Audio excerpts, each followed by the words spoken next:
Good morning students. आज हम EL 305 power and industrial electronics के नेक्स्ट लेक्चर में आपका हार्दिक स्वागत करते हैं। आज का यह लेक्चर रेटिंग्स ऑफ SCR का ही दूसरा भाग है।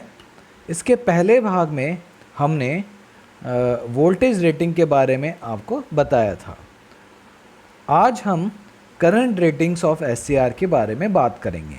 अगर इससे पहले वाला वीडियो आपने नहीं देखा है तो मैं डिस्क्रिप्शन में मैंने पहले वाले इसके पहले पार्ट का लिंक पेस्ट किया हुआ है, जिसे आप क्लिक करके वोल्टेज रेटिंग्स ऑफ SCR के बारे में जान सकते हैं। तो आइए बात करते हैं सबसे पहले करंट रेटिंग्स ऑफ SCR के बारे में।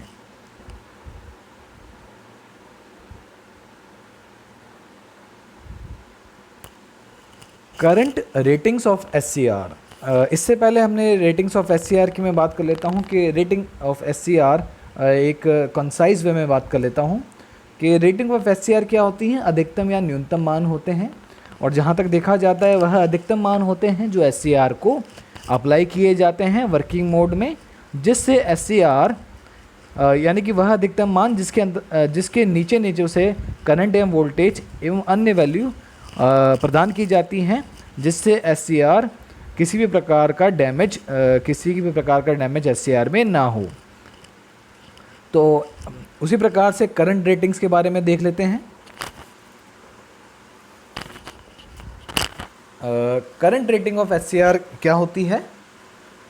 देखिए, SCR is made of semiconductor which is very much thermal sensitive, यानी कि SCR सेमीकंडक्टर से बना होता है जो कि तापमान के प्रति काफ़ी ज़्यादा संवेदनशील होता है। अगर कुछ समय के लिए उसे ओवर करंट यानी अधिक मात्रा में करंट प्रदान किया जाता है तो इस डिवाइस का टेम्परेचर काफ़ी अधिक बढ़ जाता है,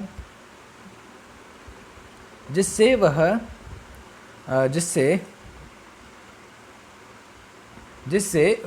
उसके अंतर्गत उसकी कार्यप्रणाली प्रभावित होती है। तो इस वजह से हमें यह ध्यान रखना है कि जो ये तापमान या अधिक मात्रा में करंट हम जब प्रदान करेंगे तो तापमान में वृद्धि होने के कारण SCR डैमेज हो सकता है। इस वजह से हमें करंट रेटिंग ऑफ SCR के बारे में ध्यान होना चाहिए, जिससे SCR को डैमेज होने से बचाया जा सके। तो आइए सबसे पहले जो करंट रेटिंग वो देख लेते हैं। सबसे पहली जो करंट रेटिंग है वह है average on state current rating, जिसे शॉर्ट फॉर्म में ITAV भी कहा जाता है। यह क्या होती है, देखिए, it is the allowable average current that can be applied safely such that maximum junction temperature and RMS current limit can not be exceeded, यानी कि यह वह अलाउेबल यानी कि वह कह सकते हैं कि वह अलाउेबल अधिकतम औसत करंट है जो SCR को प्रदान किया जाए, जिससे उसका जंक्शन टेम्परेचर और जो उसका RMS करंट लिमिट है वह अधिकतम मान से ज़्यादा ना हो। और सामान्य तौर पर जो मैन्युफैक्चरर हैं SCR के, वह इन सभी वैल्यू को आपको प्रदान करते हैं। जब आप किसी SCR या किसी डिवाइस को परचेज़ करते हैं तो उसके साथ आपको डाटा शीट अवेलेबल होती है। और इस डायग्राम में आप देख सकते हैं कि जो एवरेज करंट है वह कंडक्शन वैल्यू यानी कि कंडक्शन एंगल यानी कि किसी डिवाइस के कंडक्शन पीरियड एवं तापमान पर किस प्रकार से आपका एवरेज करंट निर्भर करता है। आप देख सकते हैं, जैसे यहाँ पर देखिए 30 डिग्री का जो आपका कंडक्शन एंगल है। कंडक्शन एंगल क्या होता है, जब तक आपका आउटपुट आपको प्राप्त हो, यानी कि 0 डिग्री से 180 डिग्री की मैं बात करता हूँ। तो इस जगह देख सकते हैं आप 0 डिग्री से यहाँ 5 तक एक वेव फॉर्म है, यानी कि कंडक्ट वेव फॉर्म है किसी डिवाइस की, यानी कि इस समय तक आपका वो डिवाइस ऑन है तो उसे कंडक्शन एंगल या कंडक्शन कला यानी कि चालन कला कहते हैं। तो ये 30 डिग्री पर, और जो टेम्परेचर है हम मान के चलते हैं कि आप 120 ले, ये जो टेम्परेचर का जो ये है टेम्परेचर एक्स एक्सिस पे लिया गया है, तो टेम्परेचर के अनुसार क्या औसत मान आता है। तो आप देख सकते हैं ये इस प्रकार से औसत मान निर्भर करता है। अब बात करते हैं RMS on state current. RMS मतलब root mean square on state, यानी कि यह जो दोनों करंट है वो किस अवस्था में है, ऑन अवस्था में। तो this is the maximum repetitive RMS current specified at a maximum junction temperature that can flow through SCR। यह मैक्सिमम रिपीटेटिव RMS करंट है, यानी कि बार बार यह रिपीट होता रहता है जो SCR पर अप्लाई किया जाता है उसके मैक्सिमम जंक्शन टेम्परेचर तक। तो इस वैल्यू का भी आपको डाटा शीट में वर्णन होता है एवं इससे अधिक RMS करंट का मान नहीं होना चाहिए। और जानते हैं कि RMS करंट किससे उत्पन्न होता है। जब आप किसी डिवाइस में, यानी कि जब इस लाइन को पढ़ते हैं, generation of heat in the device present where resistive elements are present in device, यानी कि जहाँ पर भी किसी डिवाइस में रेजिस्टिव एलिमेंट होते हैं तो वहाँ पर हीट उत्पन्न होती है। और जो रेजिस्टिव एलिमेंट है such as metallic joints are totally dependent upon RMS current, यानी कि जो ये जो रेजिस्टिव एलिमेंट है जैसे कि मेटल जॉइंट्स, यह RMS करंट पर निर्भर करते हैं। जैसे कि RMS करंट का मतलब क्या, उसमें क्या क्या चीज़ हो सकती हैं, जैसे RMS पावर लॉसेस हो सकते हैं। और यही पावर लॉसेस, यानी कि जो पावर, यह RMS करंट के द्वारा क्या होगा, ऊष्मा उत्पन्न होगी और यह ऊष्मा पुनः किस में परिवर्तित होगी, हीट में परिवर्तित होगी, जिसके द्वारा डिवाइस का टेम्परेचर बढ़ सकता है। तो हमें यह ध्यान रखना है कि जो डिवाइस के जो RMS धारा है जो प्रवाहित हो रही है वह अधिकतम RMS करंट रेटिंग से ज़्यादा प्रवाहित ना हो, अन्यथा आपका SCR हीट ओवरफ्लो के कारण डैमेज हो सकता है। अब बात करते हैं सर्ज करंट रेटिंग। सर्ज मतलब होता है नॉन रिपीटेटिव। यह करंट रेटिंग, यानी कि यह करंट अधिकांश तौर पर SCR पर रिपीट नहीं होती है, और रिपीट भी होती है तो एक न्यूनतम यानी कि निश्चित साइकिल तक रिपीट होती है। क्या होते हैं, पहले इस करंट की बात कर लेते हैं। It specifies the maximum non repetitive. और सर्ज का अर्थ होता है नॉन रिपीटेटिव, और एक प्रकार से यह वोल्टेज स्पाइक के रूप में आते हैं, यानी कि वोल्टेज फ्लक्चुएशन के रूप में जो करंट आता है उसे सर्ज भी कहते हैं। तो it specifies the maximum non repetitive और surge current that SCR can withstand for limited number of times during its lifespan. देखिए, यह फ्लक्चुएशन के रूप में आते हैं। स्पाइक अगर आप जानते हो तो मैं आपको बताता हूँ। जैसे मान लीजिए आपकी ये वेव फॉर्म है और यहाँ पे एक फ्लक्चुएशन आया, तो इसे हम सर्ज करंट कह सकते हैं। और इनकी एक अधिकतम सीमा होती है, यानी कि इनकी भी एक रेटिंग होती है, जिससे अधिकतम वैल्यू अगर सर्ज करंट की आ जाए तो आपकी डिवाइस डैमेज हो सकती है। परंतु अगर लिमिट में भी अगर ये आते हैं तो जैसे कि मैंने कहा कि रिपीटेटिव नहीं होना चाहिए, यानी कि रिपीट भी करते हैं तो निश्चित संख्या में रिपीट होनी चाहिए। जैसे उदाहरण के तौर मैं आपको बता देता हूँ। अगर मान लीजिए किसी सर्ज करंट रेटिंग कितनी है, 3000 एम्पेयर की रेटिंग है, अधिकतम रेटिंग कितनी, 3000 एम्पेयर, तो उसके अंतर्गत या उसके आसपास ज़्यादा से ज़्यादा हाफ साइकिल तक ये रिपीट नहीं होना चाहिए, अन्यथा डिवाइस डैमेज हो सकती है। मान लीजिए आपकी सर्ज करंट रेटिंग 2100 एम्पेयर की है, तो वह 3 साइकिल से ज़्यादा, यानी कि 3 साइकिल से ज़्यादा रिपीट नहीं होना चाहिए। और अगर सर्ज करंट रेटिंग 1800 एम्पेयर है तो 5 साइकिल से ज़्यादा रिपीट नहीं होना चाहिए। तो इसमें एक ध्यान देने योग्य बात यह है कि जितनी कम सर्ज करंट रेटिंग का मान होगा वो साइकिल्स में उसकी संख्या ज़्यादा बढ़ जाती है, और अगर मान लीजिए उसका मान अधिक है तो वह आधे साइकिल यानी कि उसकी साइकिल की संख्या कम हो जाती है, यानी कि वह कम से कम साइकिल में रिपीट होनी चाहिए। और जो मैन्युफैक्चरर है उसके द्वारा सर्ज करंट रेटिंग और नंबर ऑफ साइकिल्स प्रदान किए जाते हैं SCR के साथ ही। अब बात करते हैं I²R रेटिंग ऑफ SCR की। देखिए, I²R रेटिंग की जब भी बात की जाएगी तो यह एक प्रकार से क्या होता है, थर्मल एनर्जी के रूप में, क्योंकि I²R एक तरह से पावर ही है, तो पावर हीट पावर के रूप में हम इसकी बात करेंगे। तो यह रेटिंग क्या बताती है, this rating is use to determine the thermal energy absorption of device, यानी कि यह किसी डिवाइस की ऊष्मा ऊर्जा को सोखने की क्षमता को दर्शाती है। और this rating is required in the choice of a fuse और other protective equipment employed for the SCR. और इस रेटिंग के द्वारा हमें क्या सहायता प्राप्त होती है कि हम किस प्रकार का फ्यूज़ या प्रोटेक्टिव इक्विपमेंट एससीआर की सुरक्षा के लिए इस्तेमाल करें।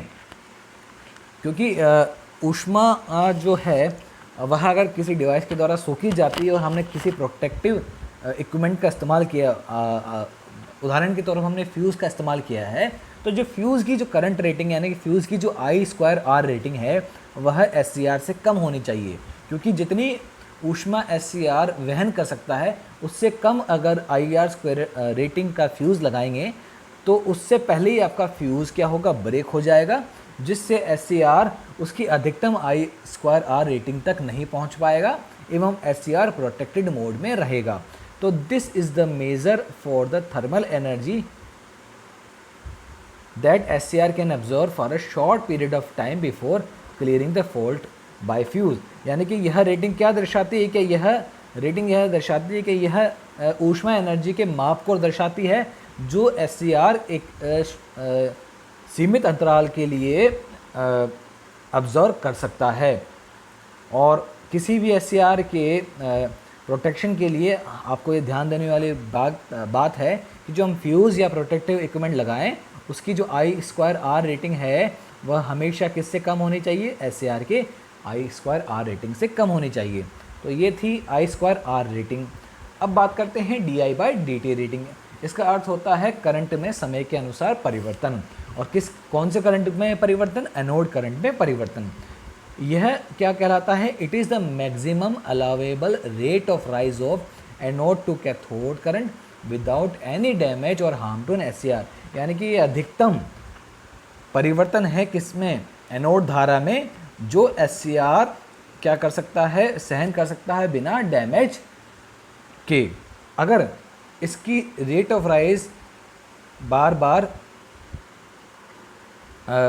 परिवर्तित या अधिक होती है, यानी कि if the rate of rise of anode current is very rapid, यानी कि बहुत तीव्र राइज है एनोड करंट की, किसकी अपेक्षा, चार्ज के फैलने की अपेक्षा। तो क्या होता है, अगर मान लीजिए DI/dt रेटिंग काफ़ी ज़्यादा रैपिड है तो उसके कारण क्या होगा, जंक्शन में लोकल हॉटस्पॉट उत्पन्न हो जाते हैं। लोकल हॉटस्पॉट का अर्थ है कि मान लीजिए आपकी DI/dt यानी कि करंट की जो गति है या करंट की रेट है वो काफ़ी अधिक है, तो जिस समय पे जो चार्ज कैरियर किसी स्थान से निकलते हैं तो वहाँ पर क्या होता है, लोकल हॉटस्पॉट यानी कि रेड स्पॉट, यानी कि ऊष्मा के कारण रेड स्पॉट उत्पन्न हो जाते हैं और उस जगह का क्या है, तापमान बढ़ जाता है। तो इस तापमान बढ़ने के कारण एससीआर, अगर एक लिमिट से अधिक तापमान बढ़ जाता है तो आपका एससीआर क्या हो जाता है, डैमेज हो सकता है। और जो ये DI/dt रेटिंग का जो मान होता है कहाँ से कहाँ तक हो सकता है, 50 से 800 माइक्रो एम्पेयर तक हो सकता है। जब मैं आपको टर्न ऑन मेथड्स बताऊंगा तो वहाँ पे DI/dt रेटिंग का उपयोग भी किया जाता है एससीआर को ऑन करने के लिए। अब बात करते हैं दो ऐसे करंट की जिनका उपयोग ऑन और ऑफ से संबंधित है एससीआर के। तो सबसे पहले जो बात करेंगे हम लैचिंग करंट की बात करेंगे। It is the minimum on state current required to maintain the SCR in on state after gate drive has been removed. यानी कि यह वह मिनिमम करंट है जो एससीआर को ऑन अवस्था में रखने के लिए रिक्वायर्ड होता है जब गेट सिग्नल रिमूव कर दिया जाता है। और होल्डिंग करंट की बात करें तो this is the minimum value of anode current below which SCR stops conducting and turns of. यानी कि ये वह करंट है जो वह मिनिमम करंट है जो एससीआर के द्वारा रिक्वायर्ड होता है, अन्यथा इससे अगर एनोड करंट का मान कम हो जाए तो एससीआर कंडक्टिंग यानी कि कंडक्टिंग मोड से ऑफ मोड में, यानी कि फॉरवर्ड कंडक्टिंग मोड से फॉरवर्ड ब्लॉकिंग मोड में आ जाता है। तो ये दोनों करंट आपको एससीआर की कैरेक्टरिस्टिक में दिख जाएंगे। तो जैसे मान लीजिए मैं ये एससीआर की कैरेक्टरिस्टिक है, तो ये जो येलो पॉइंट है तो ये आपका कहलाएगा IL, यानी कि लैचिंग करंट का मान होल्डिंग करंट से अधिक होता है। और उससे कुछ ही नीचे थोड़ा सा नीचे होल्डिंग करंट होता है। और होल्डिंग करंट से अगर नीचे एनोड करंट का मान आ जाता है तो SCR कंडक्टिंग मोड से किस में आ जाता है, फॉरवर्ड ब्लॉकिंग मोड अर्थात ऑफ स्टेट में आने लग जाता है। तो ये थे होल्डिंग करंट और लैचिंग करंट। अब बात करते हैं गेट करंट की।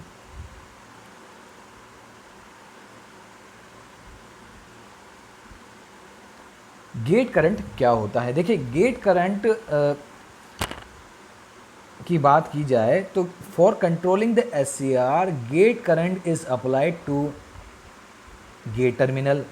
This gate current is divided in two types. यानी कि गेट करंट क्या है, SCR को कंट्रोल करने के लिए गेट करंट प्रदान किया जाता है। अब मैं आपको एक चीज़ बताता हूँ, देखिए SCR को कभी भी गेट करंट के द्वारा कंट्रोल नहीं किया जाता है, क्योंकि SCR को केवल ऑन किया जा सकता है गेट करंट के द्वारा, परंतु उसे ऑफ करने के लिए हमें कम्यूटेशन प्रोसेस का इस्तेमाल करना पड़ता है।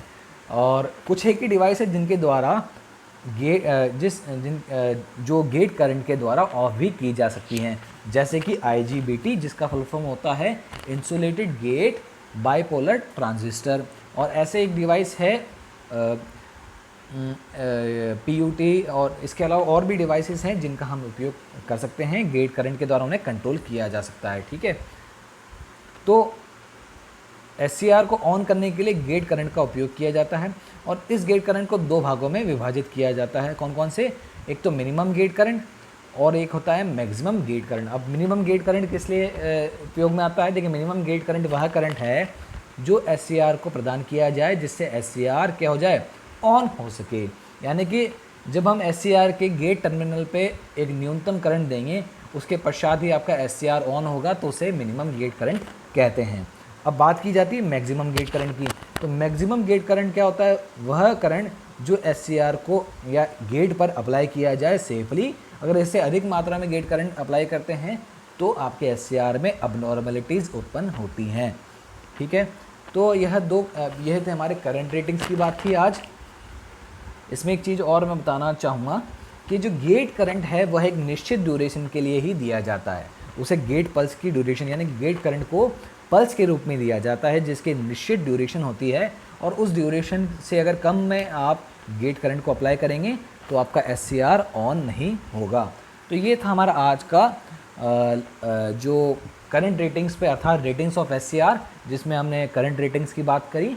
नेक्स्ट लेक्चर में इसी के पार्ट में हम दूसरी रेटिंग्स के बारे में बात करेंगे, जैसे कि पावर रेटिंग्स एवं अन्य रेटिंग्स के बारे में बात करेंगे।